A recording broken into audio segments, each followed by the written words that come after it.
Will somebody Hello? tell us if we're live? Are we live? Just keep saying live, Let me check. Oh, yeah, not bad. live, live. Okay, You're good. live. We're live. Yes, I can see that on the screen.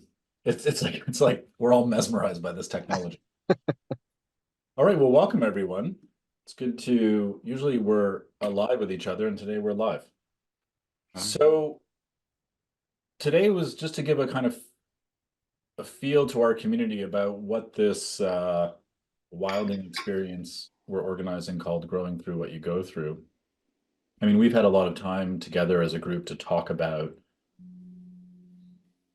what this experience is, or at least what we hope it will be. And I thought it would be interesting as a place to start. Do you remember when you were either in camp or with friends, someone would start telling a story, and then someone else would pick up that story, and you would go through that process of picking up the story?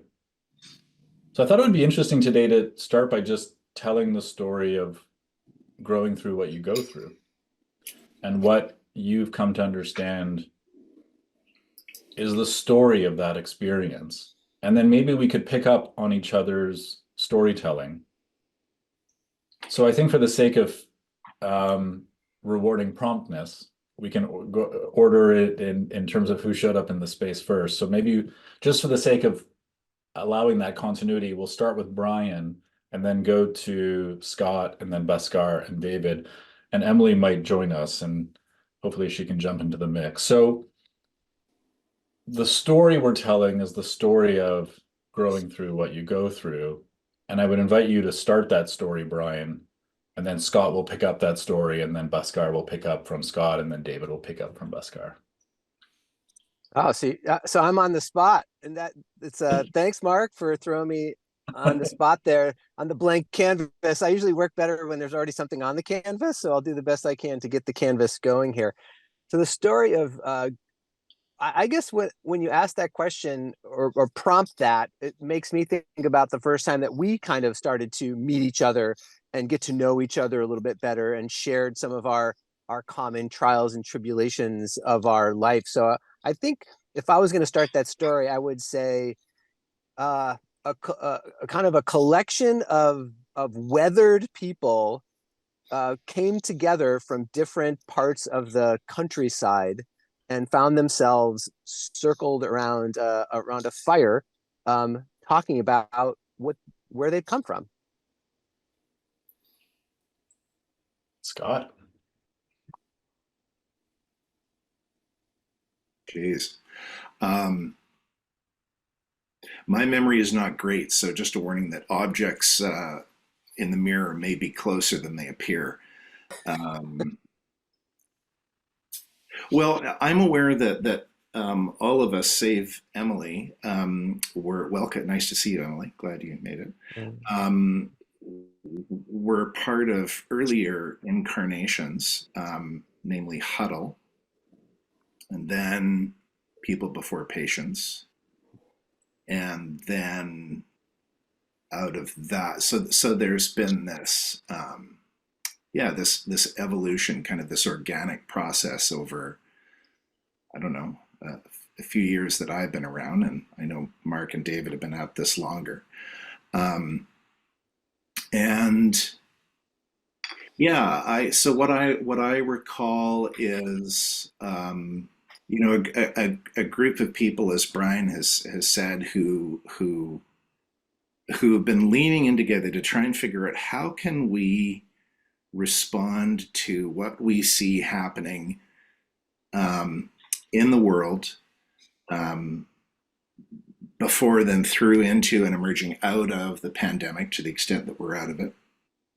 And what can we offer to that, particularly in the healthcare space, in a creative way that is not just a replication of all of the other stuff that's out there?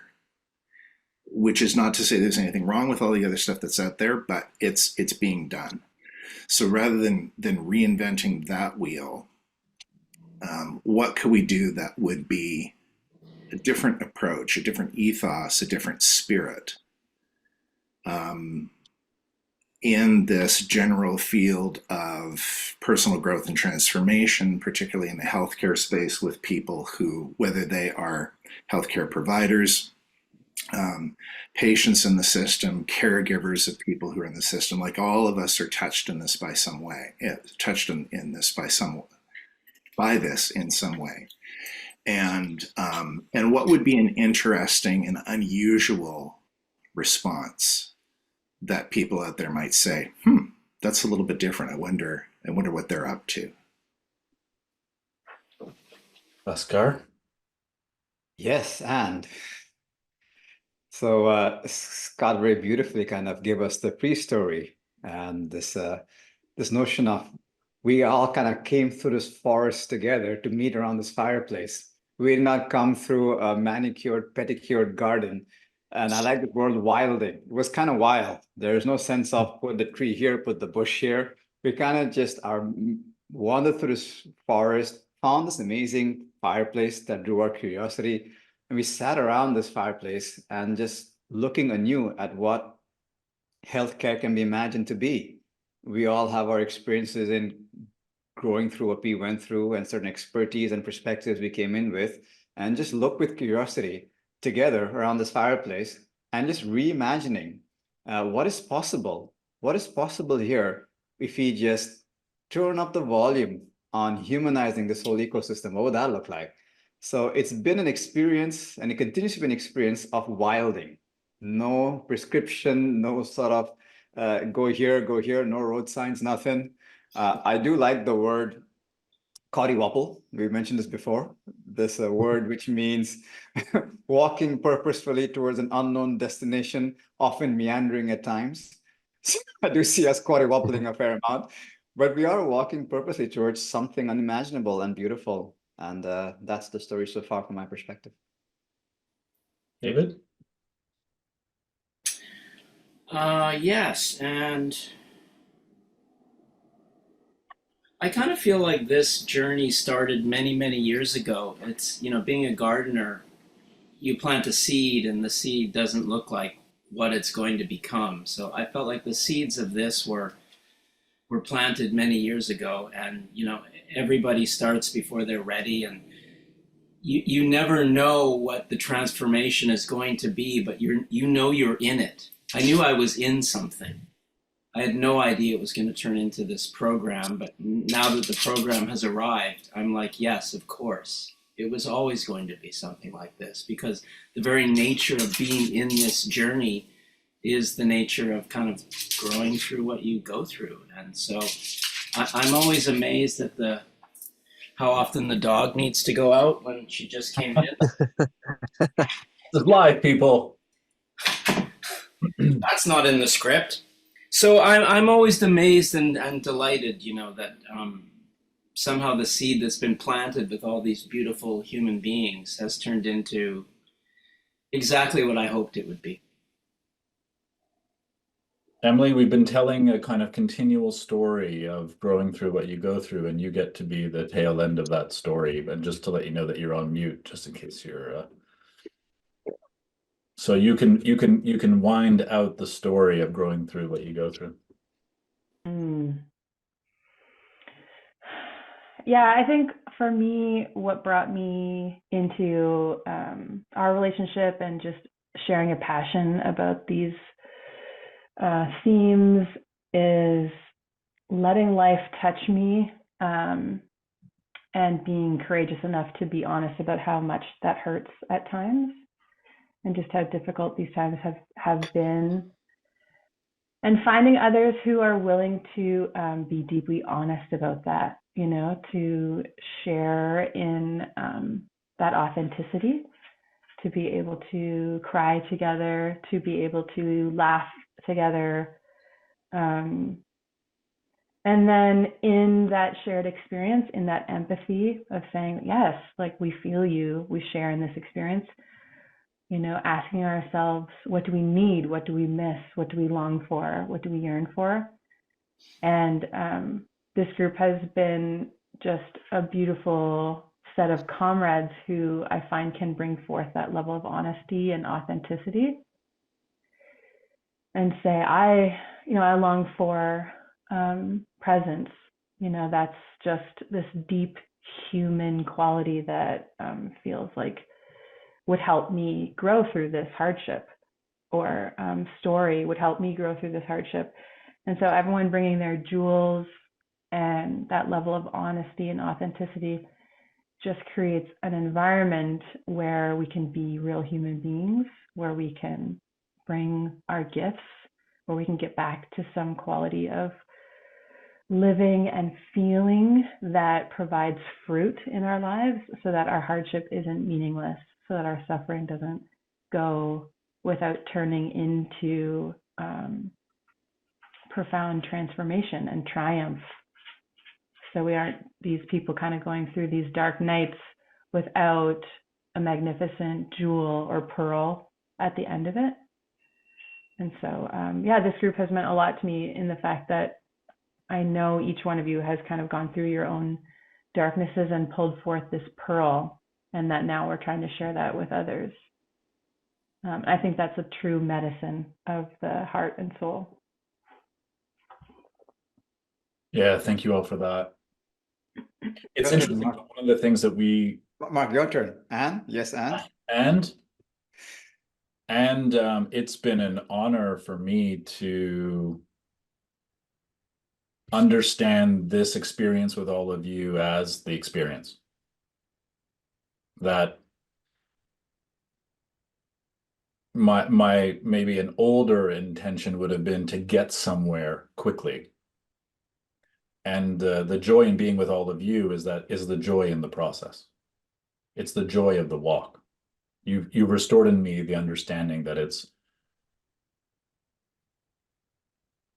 every ride worth taking, every walk worth taking is in the quality of that ride or in that walk. And where you end up is where you end up. And rarely does it look anything like what you thought it might look like.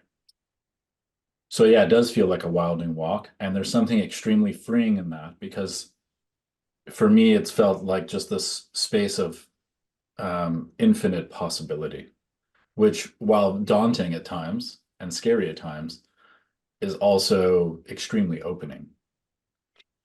So I think, for me, the sense of growing through what you go through is an experience of opening.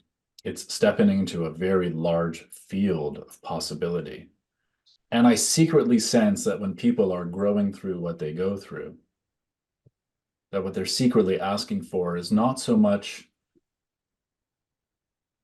the answer to companion their question, but a much deeper sense of the question itself. I'm not sure they're looking for another bookend. I think that they're looking for a larger canvas or a broader page in which to explore. So if anything, growing through what you go through, which has been this process for me, is a lot about that. It feels like wilding. It's come to me to feel a bit more like walkabout. Something seated in your heart, and you're not quite sure what it's going to grow into, but you feel very good that it's seated there. You feel good that it's seated in this good company.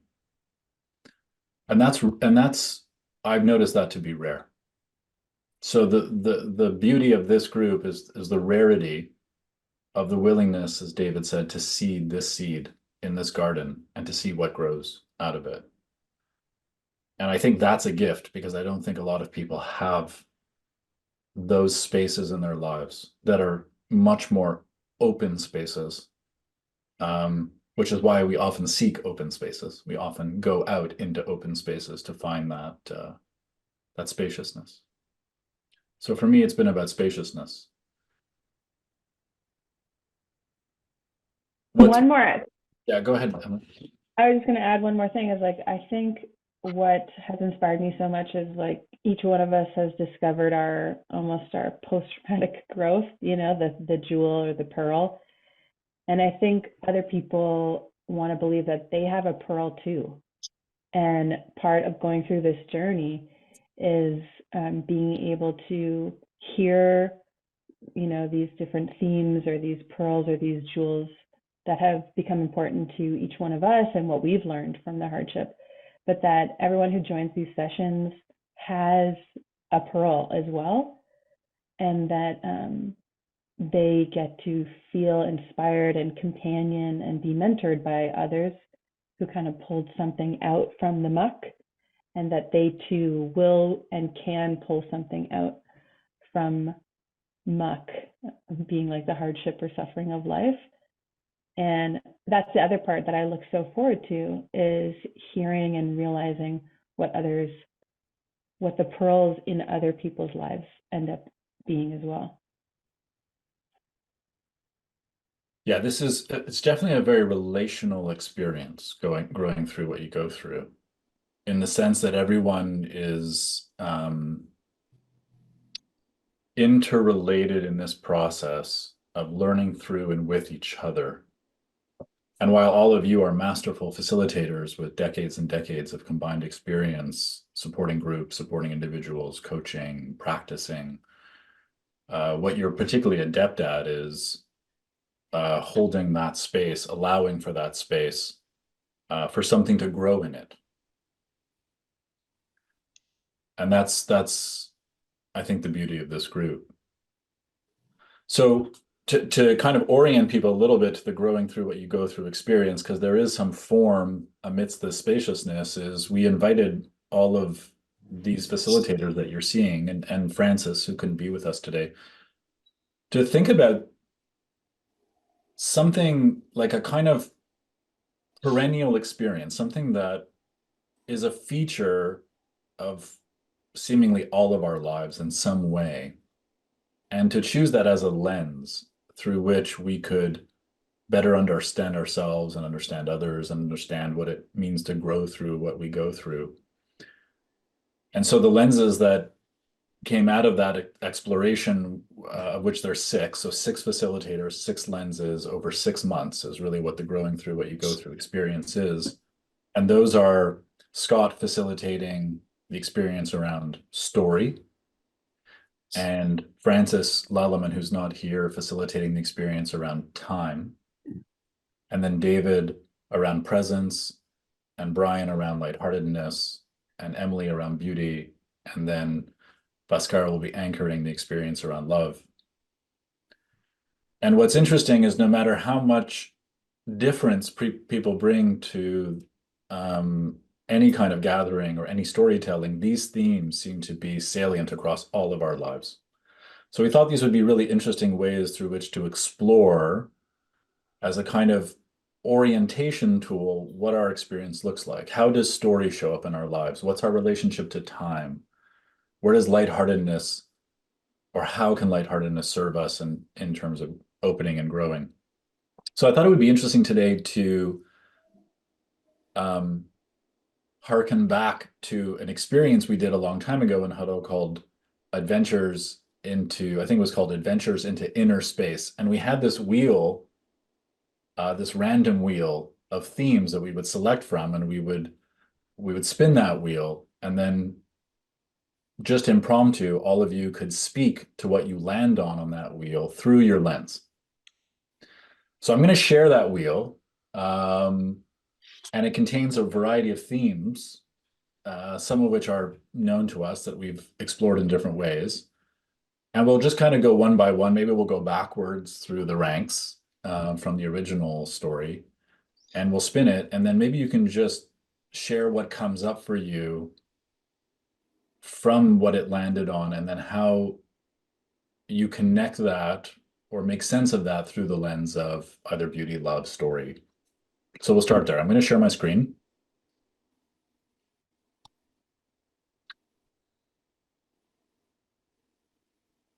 Can all of you see the spinning wheel? Yeah. Okay, cool. So it's hypnotic. The good thing is in the original version, this wheel, which is free online, and you can go create your own wheel, was filled with sponsorship logos. Now that seems to have all disappeared because we never saw a check for any of that. So there's a bunch of these themes. I won't read through them, but you can kind of see them. And I'm going to spin them one at a time. And then we'll start with Emily in the spirit of looking at this wheel through the lens of beauty. And if you'll allow me, I'll spin it and we'll see what it lands on, and you can kind of give your perspective on that. Okay. Can you make the sound effect, Mark, of the wheel spinning? So I don't know if you can hear it, but it applauses after I stop. Does that say bankrupt? Did you land on bankrupt? Is Lose that a what it turn. was? Where's Okay. Pat Sajak when you need him? Yeah, so the theme or the aspect that we're looking at is called the unacceptables. And maybe you can reflect on that through the lens of beauty, that which is unacceptable. Mm.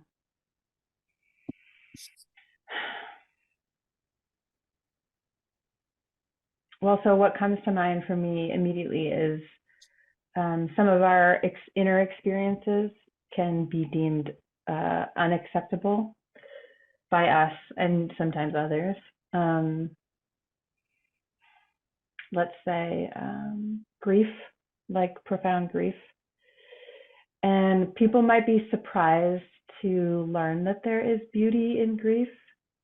But culturally speaking, really suffering from grief, as in spontaneously breaking into tears or not being able to satisfy social expectations, not being able to perform one's job or family duties, the unacceptable activities or ways of being that culturally would be considered against the grain.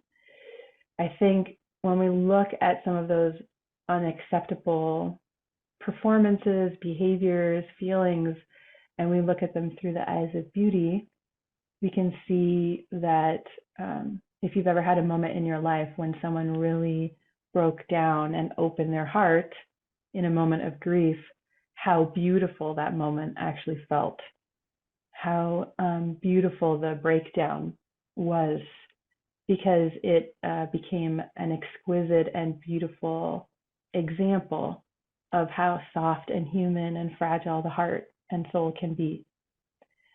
And so beauty sometimes is misunderstood as only as aesthetic, design-oriented perfection, whereas true beauty, beauty in the heart, is a different type of seeing where we lift up humanity in all of its fragility and brokenness and ugly crying, and we actually lift that up as beautiful because the heart and the humanity in us have been able to flower.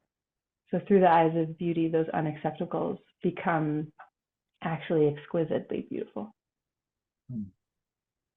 Thank you, Emily. Hmm. David, we're gonna spin the wheel.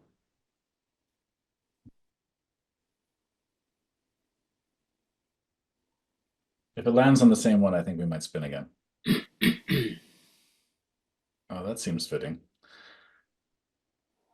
Kintsugi. David, maybe you want to just, for those who are not in the know, I don't remember what kintsugi means. Can you tell me? I think you remember. Don't play coy, David.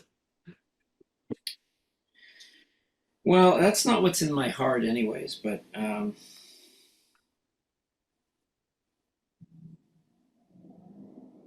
I'm just thinking about what Emily said, and I think it is it's that's sort of in my mind, anyways. But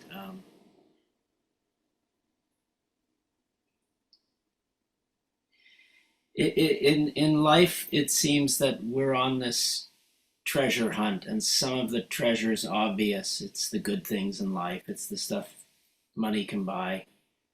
Um, it's the obvious things, and then some of the things in life are less obvious. And it's the same with presence. There's the presence that's obvious, that's the presence of the body, it's the presence of health, it's the presence of seeing something beautiful. And then there's the presence that is more subtle. And so that's something I want to dive into with people, is this idea of the obvious treasure, the obvious presence that we see in life, and the less obvious treasure, the less obvious presence. And suffering becomes, it's part of this less obvious presence. And so I think that presence is a very mysterious word. Mindfulness is mysterious. What is this present moment? What is this presence? So we're going to dive into that, not by looking at presence, but by looking at what isn't presence, which is the past, memories, and the future, fantasies. And we're going to live in that sort of idea for a while. Sometimes the easiest way to come to these complicated things is not to look at them directly, but to look at their opposites. And so I think we live in a very mysterious world. Our lives are fragile, they're fleeting, and too often we look away. And so in this opportunity we're presenting, we're not going to look away. We're going to look directly and see what comes up. I think it's very beautiful and exciting to be able to journey together with a band of seekers. Yeah, so for those who are new to, I mean, I think David kind of said it maybe without saying it, but kintsugi is a Japanese art of reassembling something that's broken into something that is whole again. So like a broken teacup, for example, and reassembling it. And there's something in what David said about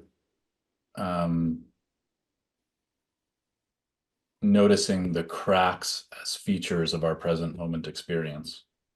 And how does that invite a kind of wholeness into our experience? Where we might maybe otherwise be focused on just how things are expected to be whole without kind of the cracks in them. That ties interestingly into what Emily said about how we find beauty in unacceptable or seemingly unacceptable things. Bhaskar, I'm going to spin the wheel for you. I feel like a jazz musician waiting for the the melody to kick in. I hope you win a helicopter. There is a helicopter There must be a on helicopter in there this. somewhere. Yeah. So we're exploring fellowship and love through the lens of love. Beautiful. Yeah, I'll just carry the theme that Emily and David so beautifully spoke of, the kintsugi theme of seeing the beauty even in the hurt. It's not just the repairing of the cup, it's repairing the cup with gold. So you see that it actually highlights, the so-called defects into something that is beautiful, and you fall in love with that cup again with the gold. And it almost has a special value because of what it's been through. It symbolizes so beautifully this growing through what you're going through so beautifully. Fellowship and love. This is a beautiful thing that we landed on this. I do feel like we are living in mythical times with, like the Lord of the Rings and the Fellowship of the Rings, and we have all these different people, the different geniuses coming in here, and then the different shortcomings and all that stuff. And now together, we are essentially asking the question, what does love want? What does love want in our healthcare situation, in our healthcare system? So even the question of growing through what you're going through is a very loving question. How can I love this moment as it is so I can see the beauty in it? So it is almost like looking at what we are experiencing from that third entity of love's perspective.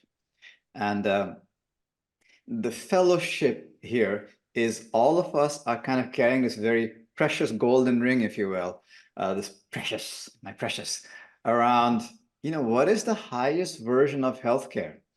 What is that highest version? When we look at it through these different lenses and just looking at there, and this is the invitation to anybody who's listening and feeling called for it, is what would it look like when we looked at this from the perspective of love?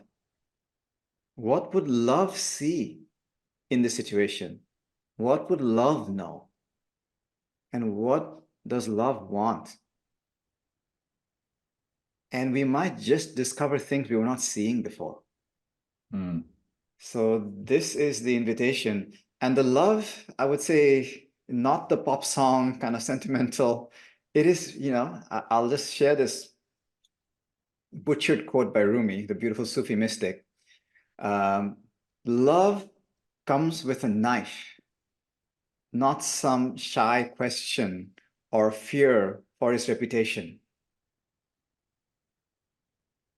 I say this disinterestedly, for there is love, and then there is an obliteration into love. Do not just lift up your robes and walk along the water's edge. Strip bare and dive down deep. Love goes deep. We're not talking about the superficial, polite kind of love, we're actually stripping bare and diving deep into the ocean of love and really seeing it from the truest essence and not a superficial variety. Yeah, that's such a powerful question. What does love want here? Just that you could spend many lifetimes feeling through, being through that sense of that. I was telling Brian earlier that I got my first speeding ticket yesterday on my motorcycle. And I would say that instinctively I have this fearful relationship with the police. Like I generally tend to be a cautious person. And I asked myself in that moment, standing on the side of the road, feeling a certain amount of shame. People drive by and you're like, you're that person, who's with the police. So by definition, you feel a little bit criminal. What it would be like to be in a loving encounter with this person, not in a fearful encounter with this person. And I ended by thanking him and shaking his hand and extending my appreciation to him. And that felt like a good way to round out that experience for me. So not what does Mark want here, because clearly Mark doesn't want a lot of things here, but what love wants here is just a sense of appreciation. Beautiful, beautiful metaphor. It's the exact same thing in the healthcare system. Nobody wants to be, in a health situation. It's not something you want. This is, by and large. And then if you did exactly what you did with the police officer, it just makes the whole thing so much more alive, and the portals of possibilities open up so much more than just fear or aversion and just fix it and get away from it. Thank you, Bhaskar, for that. Scott, we're going to jump into the wheel for Scott.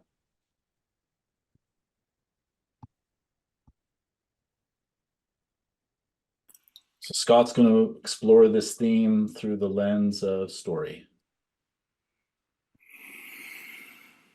Life transitions. Yay! Like the applause. Thank you. Wow. Yeah, so life transitions through the lens of story.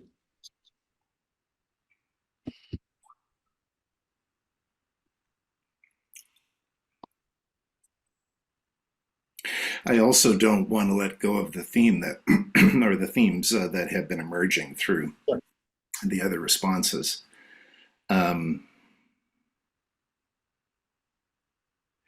So, I think as far as we can tell, one of the things that separates Homo sapiens from other animals is this desire, or probably something stronger than desire. We might even go so far as to say need to make sense of experience.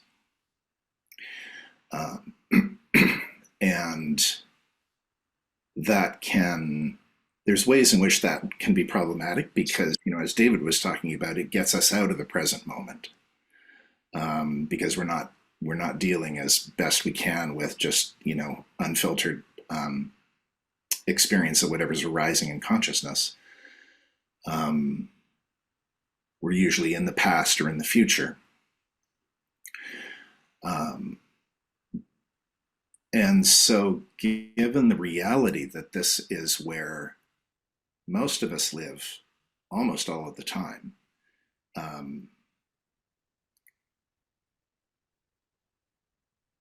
that trying to make sense, that has to do with the stories, the stories that we tell, that we rehearse about what's happened to us, about what we think is going to happen to us, about what we think about what's going on in the world around us, are how we make sense of it. And so then the question becomes not how do you not tell a story, although getting into moments of mindfulness where the story falls away is really, really a great thing to do.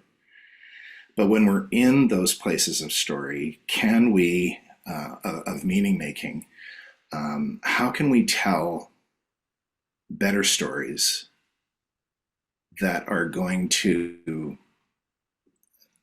produce the kind of results we want? How do we tell stories about broken cups that actually make them more beautiful than they were when they were whole, rather than garbage?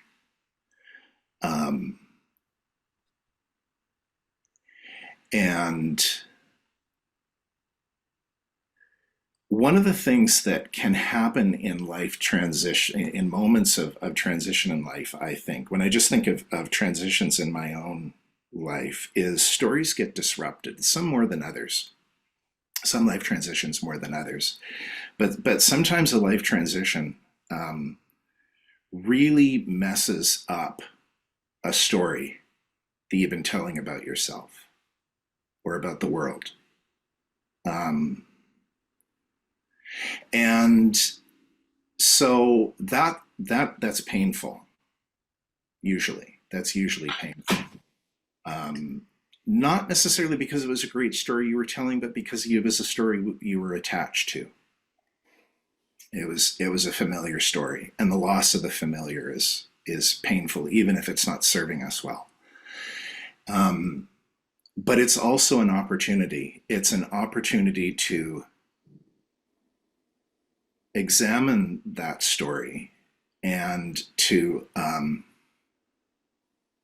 either leave it behind or to find some way to reappropriate it, given the new experience, the transition that you've been through. Who am I now that I'm no longer footloose and fancy-free high school or college student, and I now have a profession? Who am I now that I have a commitment, to another person, that I'm a parent, that whatever these big moments are, that I'm retired, that I invested so much in my sense of who I was based on what I did out in the world, and now I'm not doing that. So I think these life transitions, what we could also call liminal moments, right? The limen being that space, the door space between two rooms. So you're not in one room, you're not in the other room, you're kind of in between, or you're not inside, you're not outside, you're in between. As difficult as those times can be, they also are opportunities that life offers us to explore the meaning that we make, interpretations that we give experience.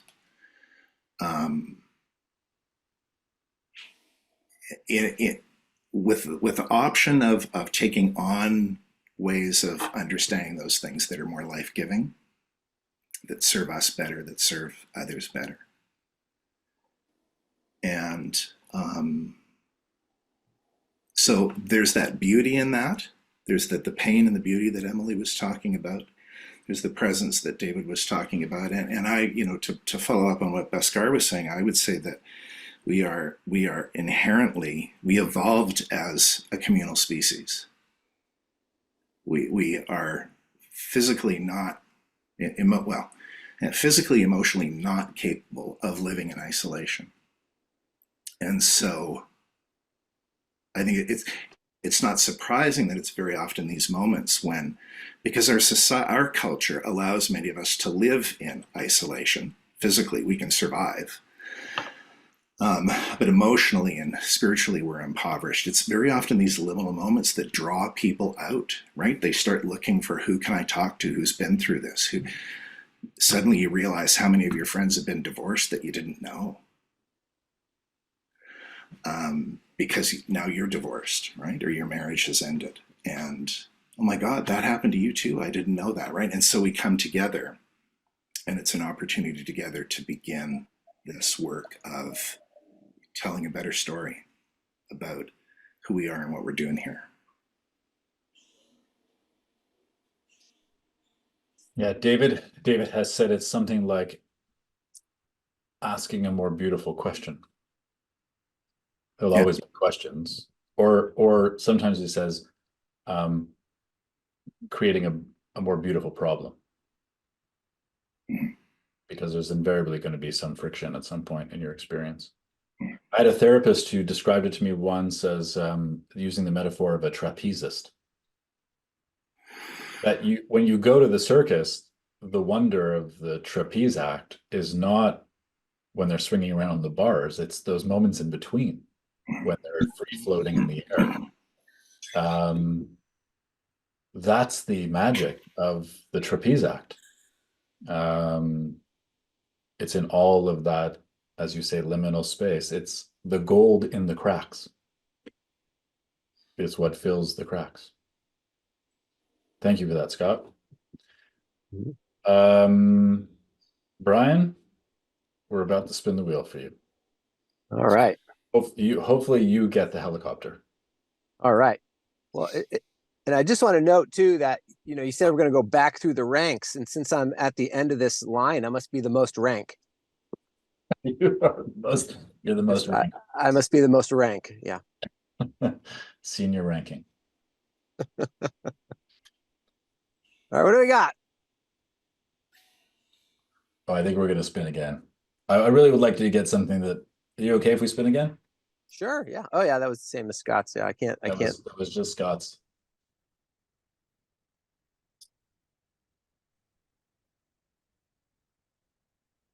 So I call this this area Injurious George.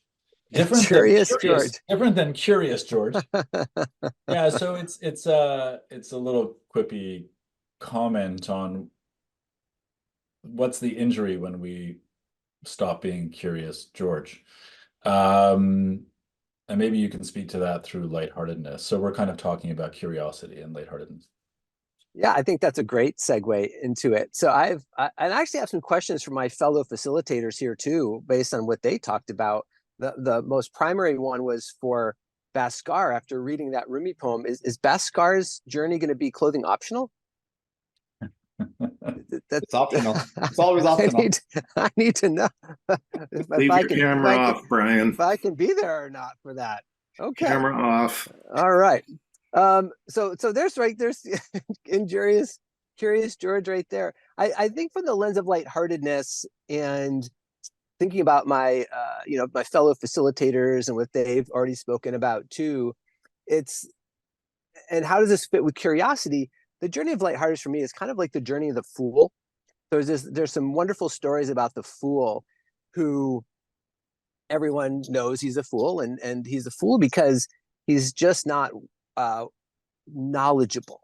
And he's not knowledgeable in terms of statistics and data and knowing facts and being smart and being able to organize things, but he's really kind. He's really kind. And as he journeys through life and he meets people and he helps them and he demonstrates kindness as he goes through life. And eventually in the story, I remember there's a story I used to read to my son on the fool.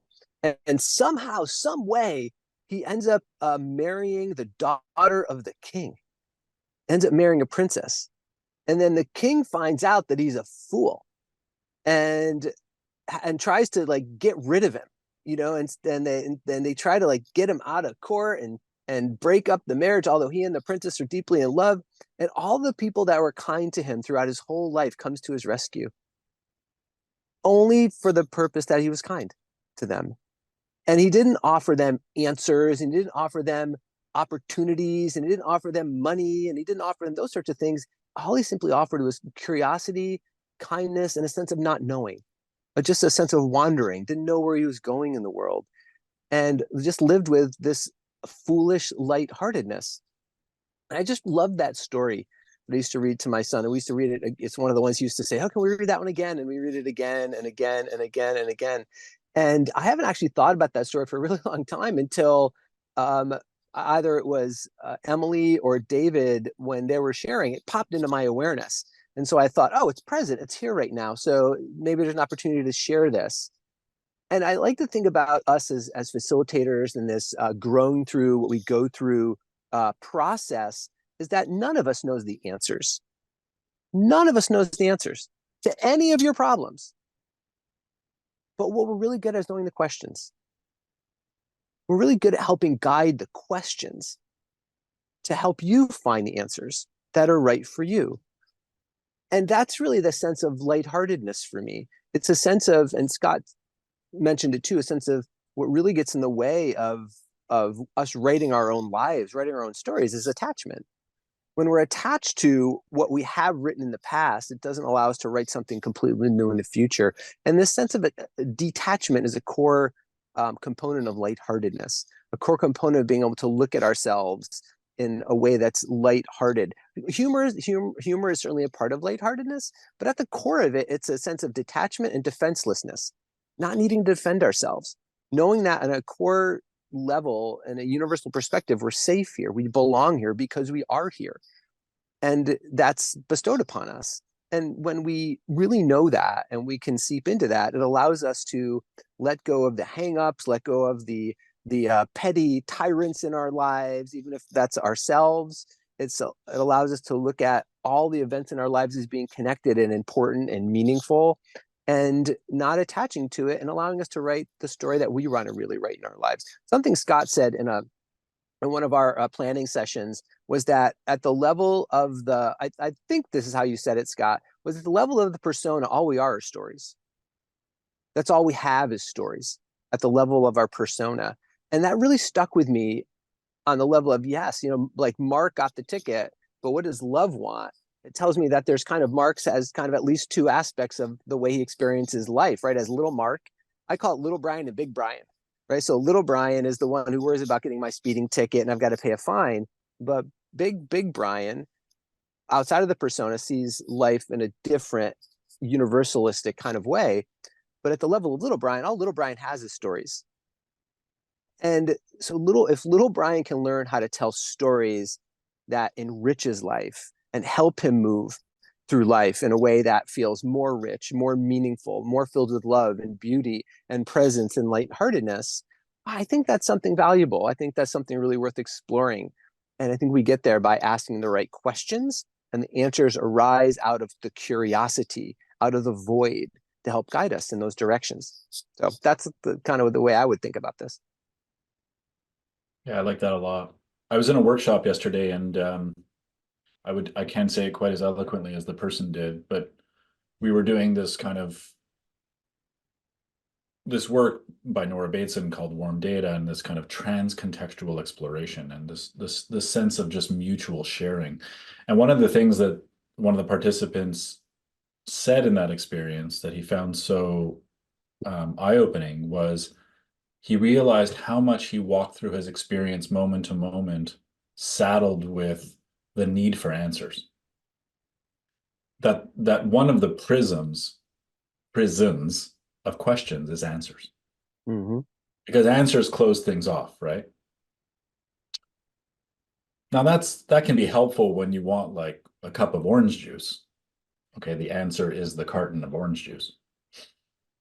But it's so unhelpful in so many other spheres of our lives, notably when we're growing through what we go through. We think the answer is freedom. And oftentimes it's a new kind of prison. It's something we force ourselves to live in, or even just the dread of finding the answer is a prison. Like, oh, I got to get this right. Oh, I got to show up in a certain way. Oh, I've got to perform in those are all answering kind of experiences, right? It's like the universe is asking, will you perform? And the answer is yes, I will perform. And you live in that, and you have to live in that, and you feel this obligation to live in that. So what would it feel to be in this kind of lighthearted, curious space of not feeling saddled with the expectation that there is an answer? And that in reveling in the question, I mean, it's interesting, like even in the Zen tradition, right? The koan is the answerless question, and yet it is the heartbeat of transformation. It's the heartbeat of awakening. And any answer you bring to the master is met with a little whack, like, no, try again. Yeah, one of my most favorite little quotes from the Tao Te Ching passages is that a good traveler has no fixed plans and is not intent upon arriving. Hmm. And I think about that from something you shared early on, Mark, about it. Culturally, we're so conditioned to need to know the destination and need to get there. And it kind of reminds me of like when you're on a drive and the kids are in the back seat. Are we there yet?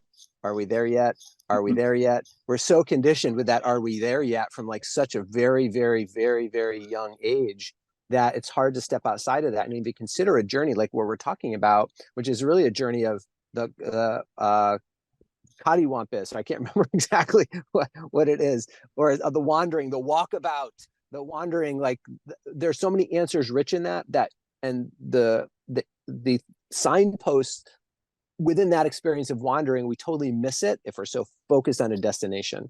We literally miss the answers that are most enriching to us right next to us. They're right next to us. But since we're looking on a fixed, what we think our destination is, we miss so much on the way. And just by noticing those things, we would have arrived to the place that we hope to arrive even so much faster. Just some deep irony in that.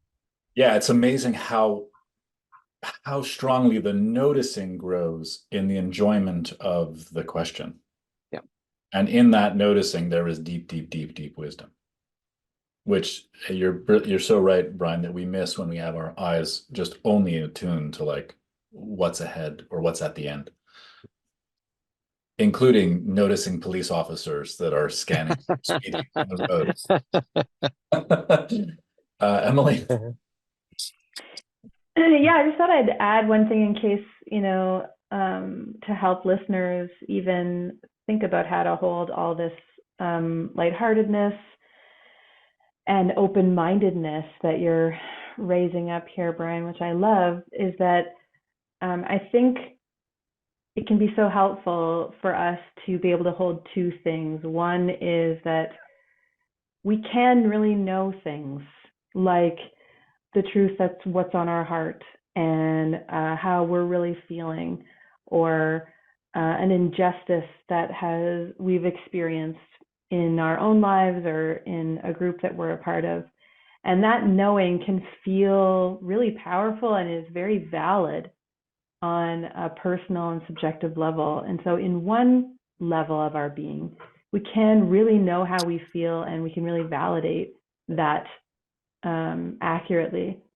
And then on another level of our being, at the same time, we can hold these big, open-minded, not knowing and being that fool in our own lives as well.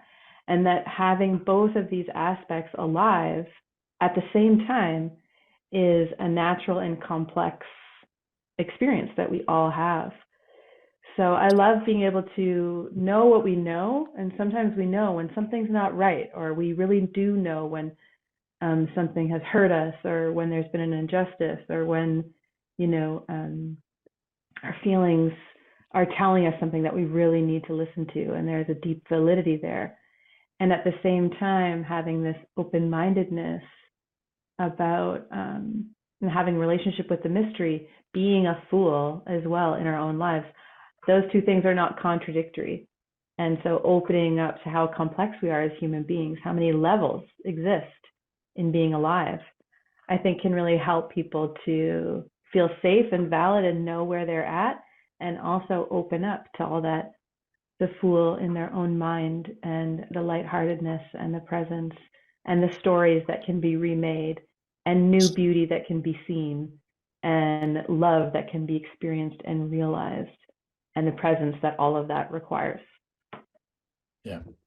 I like how you talked about how lovingly they can play off of each other. And we don't have to choose, pre-select for one. And there's freedom in that. Thank you for that, Emily. Bhaskar, you get the last word, and then I'll share some details. Oh, geez. All right. I just want to acknowledge that as Brian was speaking about lightheartedness, there was literally light shining on his heart. So well played, Brian. Well played. That's all Did I that had. for Carry you. on.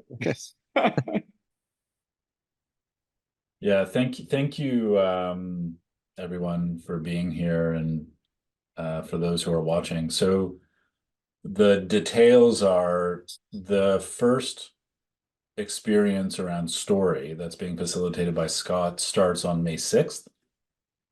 And leading into that experience, we're hosting 2 reading sessions, one on April 23rd and one on April 30th. And you can learn more about the Growing Through What You Go Through experience and the reading sessions on the website at peoplebeforepatience.com. And the reading sessions, I think, will give people a very intimate starting point, activation point, a warm invitation to this process. And I think all of us feel fortunate about the trust that our community extends to us to go with us on this journeying. And I think it was Emily who initially spoke to this this question of trust, or at least trust has become an important matter in this process. So thank all of you for listening today who are trusting us to go with us on this journey. Thanks to all of the facilitators for trusting me to bring you into this process without any specific kind of readying. And I'm looking forward to traveling with all of you over the next few months in the Growing Through What You Go Through experience. Thanks, everybody.